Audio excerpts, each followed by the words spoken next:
Graça e paz, mulheres da Sudocap.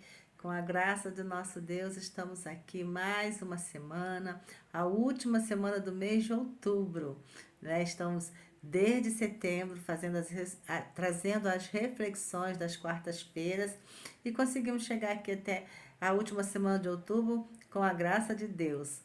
E nós fizemos todas as nossas reflexões no livro de Neemias e conseguimos chegar aqui no capítulo 7. Né? São 13 capítulos. Nós conseguimos chegar no capítulo 7.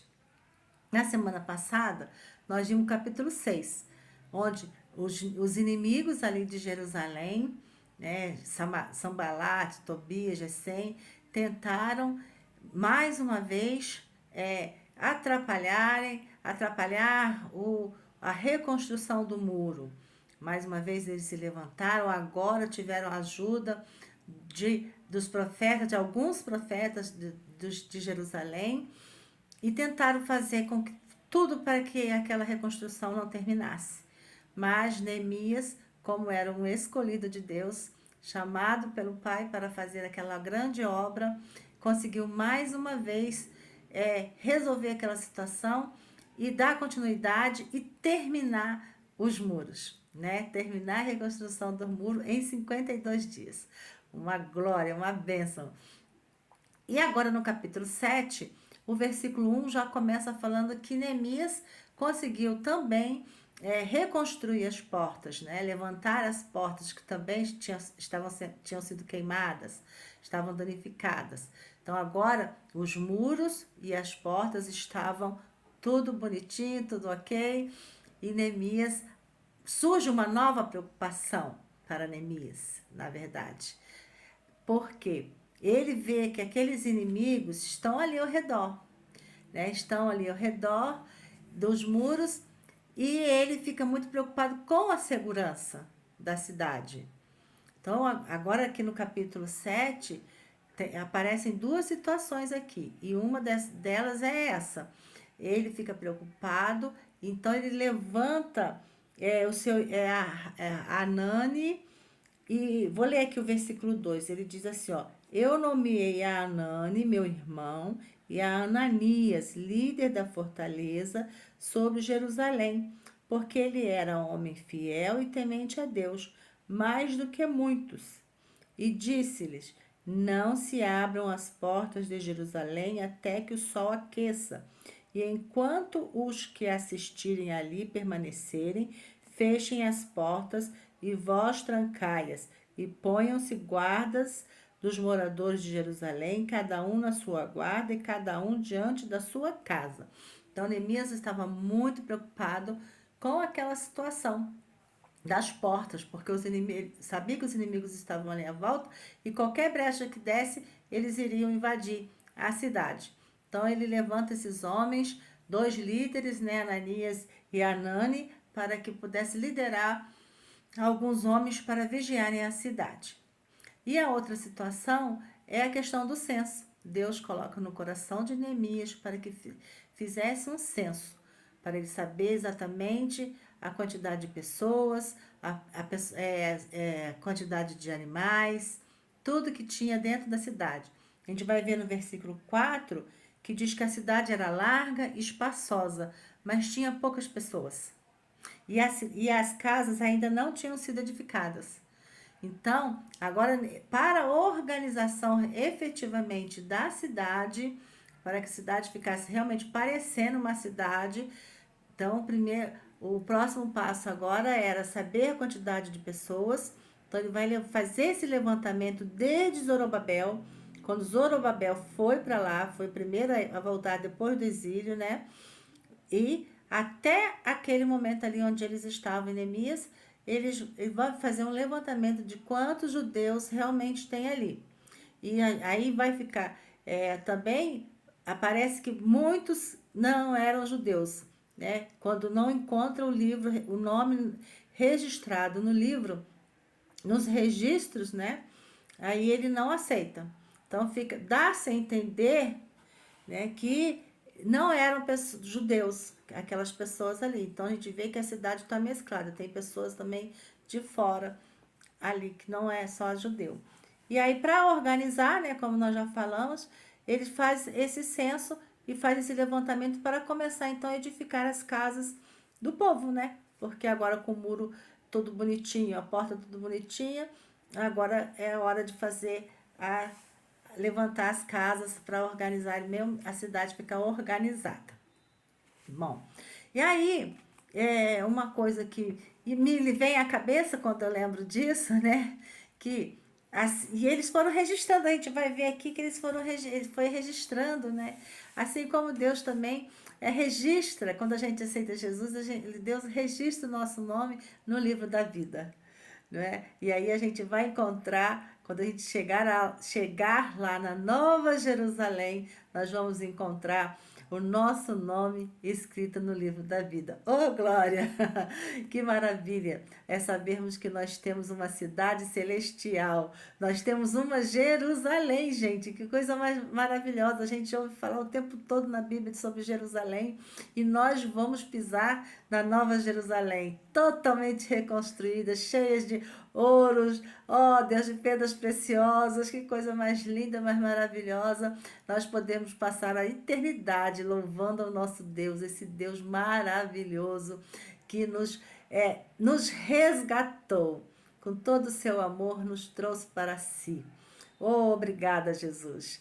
E voltando lá um pouquinho às portas, que me lembram, né, quando eu li esses versículos sobre as portas, ali as portas estão edificadas, e a preocupação de Neemias com relação às portas, deixar a porta fechada, ele foi, assim, era obrigado, né, a manter aquelas portas fechadas por causa dos inimigos.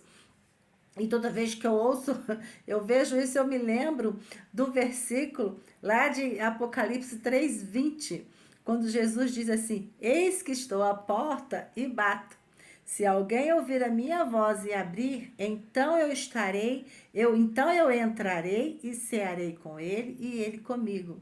Ora, o que tem a ver uma coisa com a outra, né? Realmente, porque Neemias está mantendo as portas fechadas e Jesus está pedindo para que nós abramos a porta. Então, existe aí uma contradição.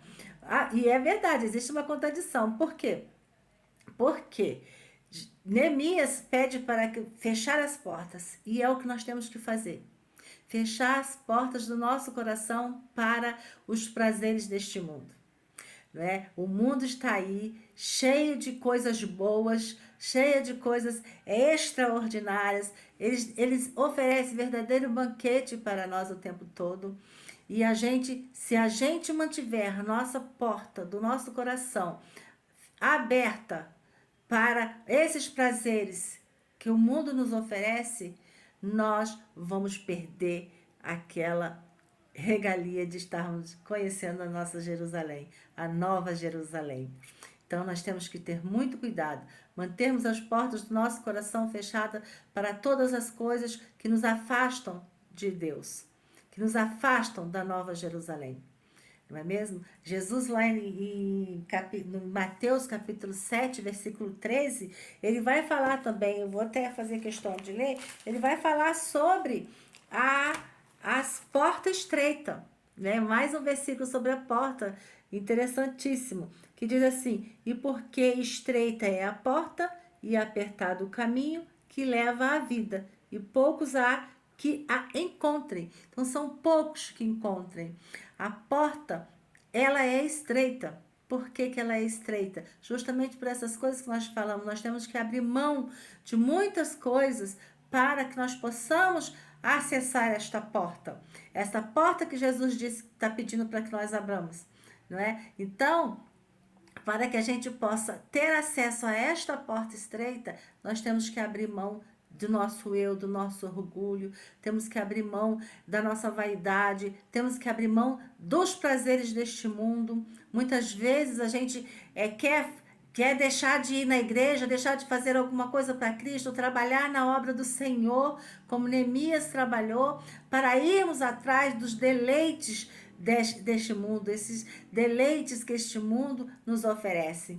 E a gente tem que vigiar. Lembra que Neemias sempre orou e vigiou? Então nós temos que vigiar para que nós possamos ter acesso, abrir a porta, essa porta estreita para Jesus entrar e cear conosco, não é? E nós vamos cear com ele, se Deus quiser, lá no céu, na Nova Jerusalém. Mas o caminho é estreito, a porta é estreita, que leva a um caminho estreito. Um caminho também que não é fácil, que é cheio de obstáculos. Né? E Jesus disse: No mundo tereis aflições, mas tem de bom ânimo, eu venci o mundo. Então, esse caminho, ele é estreito, mas nós temos que estar sempre com o nosso pensamento voltado, porque nós vamos cear com Cristo. Nós vamos para Jerusalém. Então, a gente tem que estar sempre sendo fiel, obediente, viver em santidade. Né? Nós vamos sempre errar, com certeza, nós estamos aqui, nós não somos perfeitos, mas é importante a gente reconhecer os nossos erros, pedir perdão a Deus e continuar, né? Porque o inimigo, ele não quer, ele quer que a gente fique mesmo fora, não é, da porta, que a gente não abra a porta do nosso coração, mas ele vai fazer de tudo para nos impedir de irmos conhecer a nossa cidade, que Jesus foi preparar para nós, a nossa morada, né? Ele foi preparar para nós.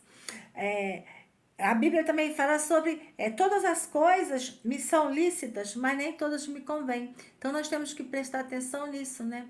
Para que nós entramos nessa porta que Jesus nos convida a abrir, para que a gente possa cear com Ele e Ele cear conosco, não é? A gente tem que prestar atenção, porque a gente pode tudo, mas não devemos fazer tudo que esse mundo nos oferece. Nós somos povo de Deus, somos eleito de Deus. Então nós temos que viver de acordo com a vontade dele, para que nós possamos estarmos com ele no paraíso. E esta é a palavra que nós tivemos para esta semana, né? Agradecemos a oportunidade, agradecemos a Bia, porque ela nos concedeu esses 2 meses aqui. Para mim foi maravilhoso, porque eu aprendi muito, porque a gente vai estudar, a gente tem que aprender e continua aprendendo. E obrigada a vocês pela paciência de estarem me ouvindo e que Deus possa nos abençoar. Eu vou continuar produzindo os vídeos, né? Eu vou até ver capítulo 13 e vou postar lá, deixar lá no YouTube. Se alguém quiser ir assistir, é só entrar lá, tá bom? Que o Senhor possa nos abençoar e possa falar mais nos nossos corações.